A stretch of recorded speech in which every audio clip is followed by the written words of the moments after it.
like this. Why do my emotions feel stronger than they used to? Why?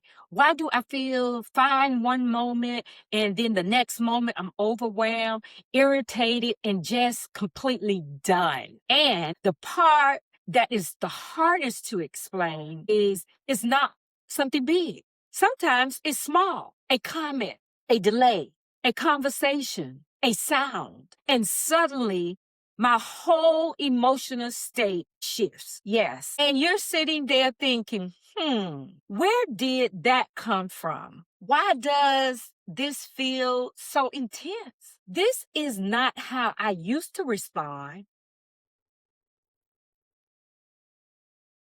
And that is what we're going to be talking about today.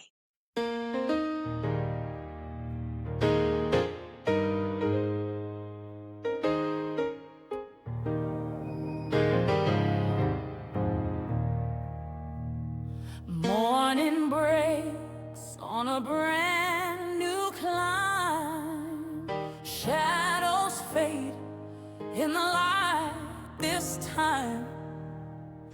Every scar tells a seedling's So, welcome back to Beautiful Onions. This is your girl, Andrea, in the new series that is The Health Pillar, and this episode is The Emotional. We've already talked about the physical. We've already talked about mental health, where we talked about our thoughts. We talked about how to focus, overthinking, mental fatigue. And one of the key things we establish is your thoughts influence your emotions. But today we're going to go a little deeper because now we're moving from the thinking, we're moving into how we feeling, the emotionals.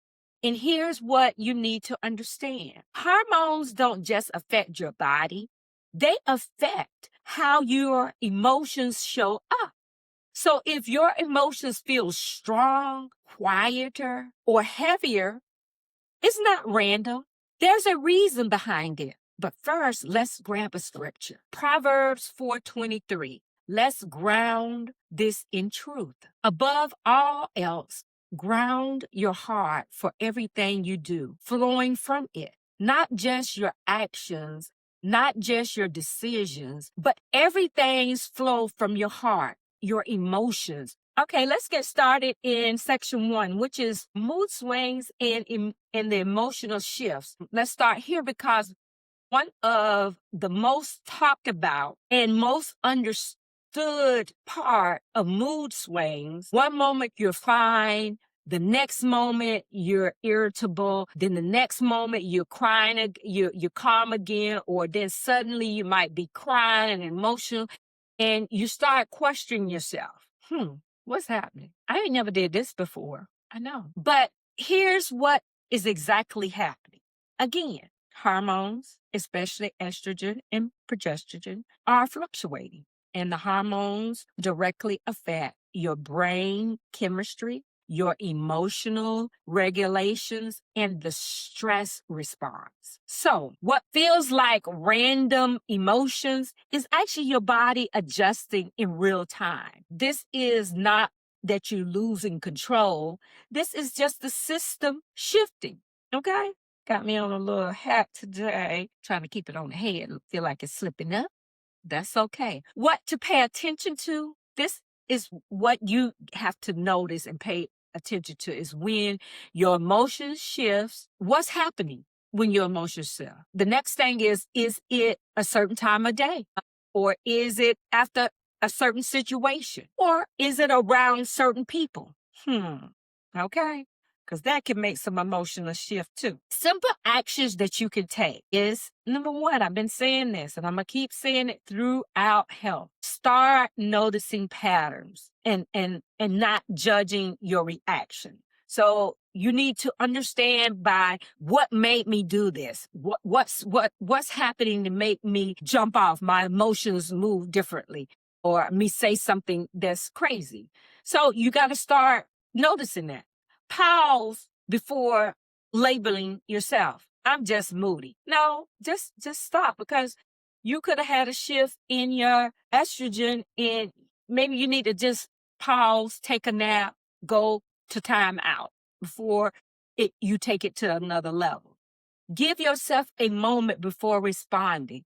Give me a moment. That's my best one. Give me a moment, and I just go quiet, because what is in my brain, I'm trying not to let come out my mouth sometimes. So I just stop. So with that being said, a reflection question is this emotional coming from the moment or from a buildup? Is this emotion coming from a moment or a buildup?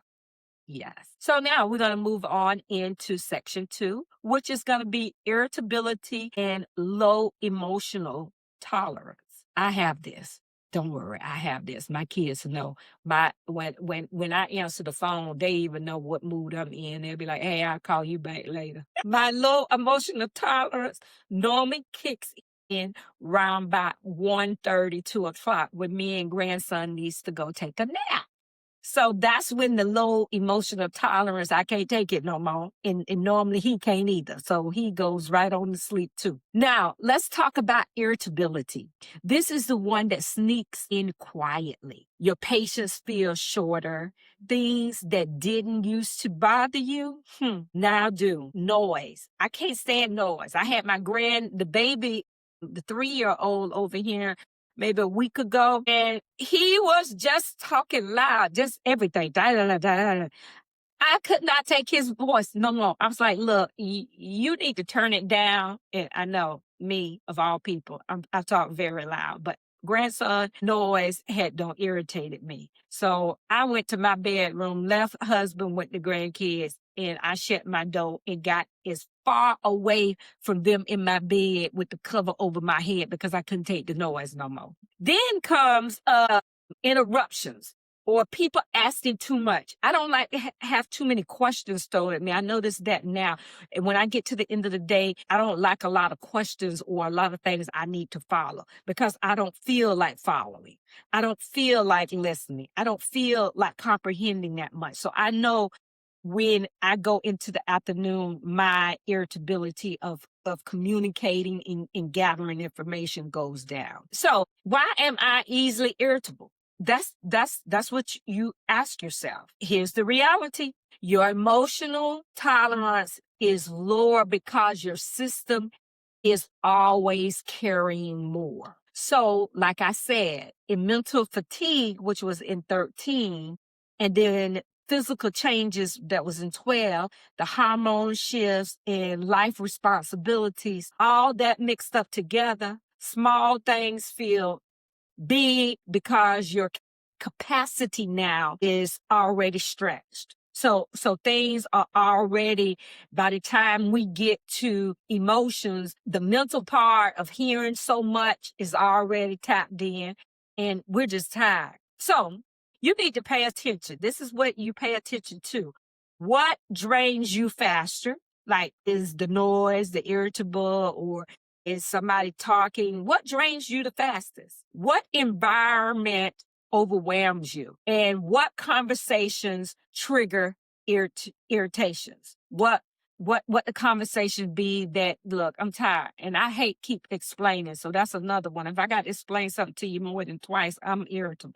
Baby, you need to get it the first time. All right. So simple actions that you can take is reduce unnecessary noise, literally and emotionally. Build small breaks in your day, maybe every 3-hour breaks. Give yourself permission to step away without explaining everything. Okay, so the reflective question I need to ask you is, am I reacting to this moment or to everything I've been carrying all day? Because sometimes things don't happen early in the day that I did not react to, but I'm still processing it. And it could be some of that. We're moving on to section 3, which is emotional overwhelming. I had to get that out. Or like I say, overstimulated and shut down. Yes. Now, going deeper into this, because sometimes it's not just irritability. Sometimes it's you just can't take it. I just can't take this whole conversation. And being overwhelmed doesn't always look loud. Sometimes it looks like I start crying unexpectedly. Why? I don't know. It's just a lot going on. I'm feeling emotional. I want to withdraw. That's when I start walking away. Feeling emotionally tired.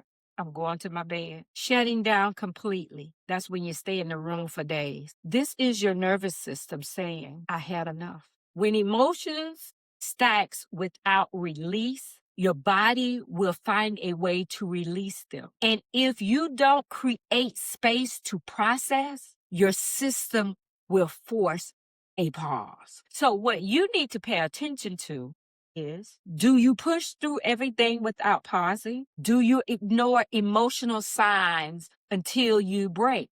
Or do you feel drained even when nothing big happened? Think about that. But some simple actions I got for you is schedule the quiet time. I've been saying that. This is the third one in the series. I should say, you got to schedule quiet time. All emotional release without judgment. Do not judge yourself or beat yourself up. This is a season of changing in midlife, and you have all of these are together in part of your health. So you got to be able to make the small changes and understand, hey, I'm making these changes because I know my estrogen is lower and my cortisone could be higher. So name what you're feeling instead of suppressing it. I'll say I'm crying. I call my daughter and say, hey, how you feeling today? I'm crying. I'll be like, oh, we all must be emotional today. So I name it. I don't suppress it. And then I go take my medicine if you have some. But the reflective question for this section is, when was the last time I actually sat with how I felt or how I'm feeling? So sometimes you sit and think. Sometimes I think about how I'm feeling and what's going on and what things I might need to do so I don't get this way again, or a change or something that is irritating my brain, that's making me emotional. Okay. Section 4, emotional awareness versus emotional reaction. This right here is where growth happens. This is the difference between feeling an emotional and reacting from an emotional. Emotions are not the problem. Unprocessed emotions are. So emotional awareness says, I feel this. Let me understand it. So my grandson kids left and went out of town for a couple of months. I knew I was feeling weepy. I feel this weepiness, and let me understand why, is because I was missing them out of my day. So then what I did do is call and say, hey, I want to be able to speak with my grandkids on this day, that they schedule a time to see them. So emotional reaction says, I feel this. Let me act on it immediately. Sometimes you can't act on it immediately unless you know what you need to say and you can say it and it don't get blown up. Sometimes you might need to think about it before you say it and make sure your emotions are in check. That's all I got to say about that. Midlife gives you something powerful if you choose to use it, and that is the emotional maturity. You're not perfect. There's no perfection going on. You're not suppressing, but you're aware of this. So when you become emotional mature, you know how to not pop off and take it to another level where things can get even more intense, even with the next person you confronting or the confrontation going to be with. So you just have to be careful with that, because it can end bad sometimes. What to pay attention to, and you can hurt others' feelings, especially if it's your spouse and your children and family members, that people are close to you, or a business that you work with. So you just have to be conscious of that and pay attention to, do you react quickly or do you pause first? That's something important.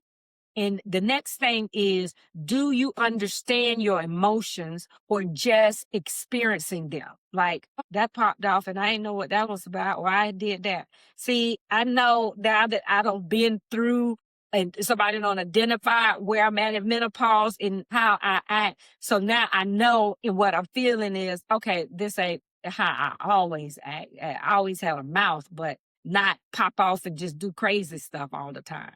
So the simple action is pause before responding, even about 10 seconds. That matters because you're thinking in one moment. Ask yourself, what am I actually feeling? You know, is is this really me or is this something else? And then it separate the emotions from the situation. Try to determine, okay, I'm not fit to scream and holler and cry or whatever the situation is. I'm either gonna say, hey, give me a few days, I'll get back with you on that situation because I'm not quite sure.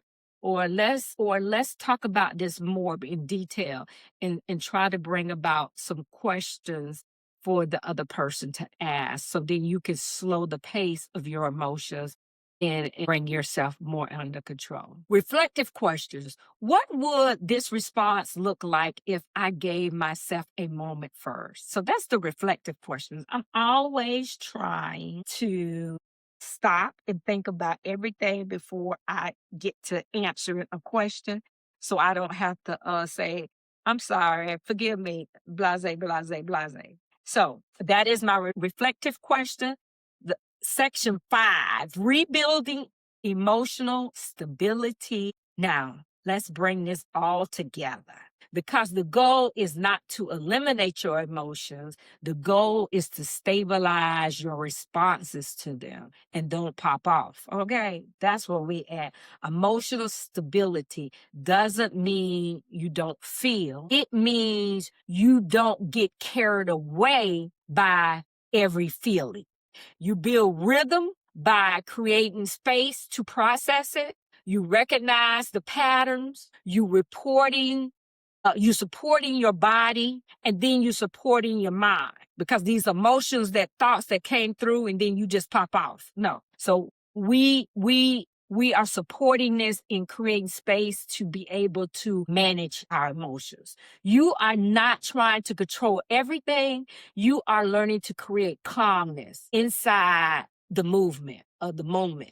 Okay? That's it. That is emotional health of how to combat emotion. I have always been slow to respond. Think about, give yourself time, create calmness. So let me integrate this into the last episodes. This is the third level.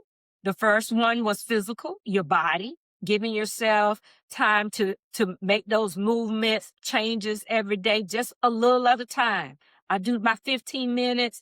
I haven't been to the gym in a week, so I'm feeling a little sore because I've been doing stuff at home and swinging weights up and down. So it's a different movement. The next one was your thoughts. So that was your mental health that we talked about. Always pausing, giving yourself time. And today we're talking about emotional health. So those are the 3 healths that we have covered. Your body is shifting. Your thoughts are adjusting and your emotions are responding. So let's be clear. You are not too emotional. You are responding to internal changes that need support. In midlife, we got a lot of things going on. So we got to take our time with this. We got to slow this thing down. And if you're riding with me, we slowing it down because I'm slowing it down. I'm always somewhere trying to have peace in my life and listen to something that I ain't fit to pop off. Always calmness. Self-reflection. Take a moment to ask yourself what emotions have been showing up the most lately and where have I been reacting instead of responding? So this is where that awareness becomes powerful. This whole series in health is about our awareness of all these different health areas we have. You have to start tracking them. You have to write them down. You have to journal. Beautiful Onions dropped the journal out there. And also the natural menopause healing toolkit is out there. If you don't have nothing to journal or track, you can go to beautifulonions.com and go to resources or the vault and get some of these things to have in your life, because the season we're in now, we want to control this and manage it much better. And your emotional triggers, your reaction, and then your patterns. When you connect emotional thoughts and your physical state, you begin to see patterns, and patterns bring clarity. Also, that small daily choices create powerful transformations. So that's why journaling and writing down things, I can make a small change. Now I know it by heart. I just stop. When I feel it going up, I know I need to pause. I'm pausing because I know my mind ain't right and my mouth getting ready to say something it shouldn't say. So I just stop and tell them, give me a minute. So in closing, let's come back to the scripture. Proverbs 4:23, above all else, guard your heart, for from everything you do flows from it. Okay? Guarding your heart doesn't mean shutting down your emotions, but when the emotions comes up and somebody say something, you don't want to pop off and then you feel guilty or feel like you've been judged by somebody or people looking at you like, what's wrong with her? So just guard your heart. Just you stop and say, let me stop and understand the emotion that I'm having so you can understand that health emotion. Understanding it and supporting it. Pay attention to what flows through you. Okay? Pay attention. Your emotions are not your enemy. They are your signs. They are your information. They are part of your healing. If you learn how to listen to your body in this season, the season of midlife, you're not becoming unstable. You becoming aware. And awareness is where the peace begins. That's it. Okay. In our On next week, we'll be doing episode 15. We're going into the talk about behavioral health. This is the behaviors. We have explored how your thoughts, which is mental, and your emotional influence your actions, and now the choices we make every day. Because sometimes the behavior we see on the outside are revealing some things deeper happening in our insides. All righty. Until then, be gentle with yourself. Give yourself grace. And remember that healings happen one layer at a time. This is your girl, Andrea, with Beautiful Onions, peeling back one layer at a time. See ya.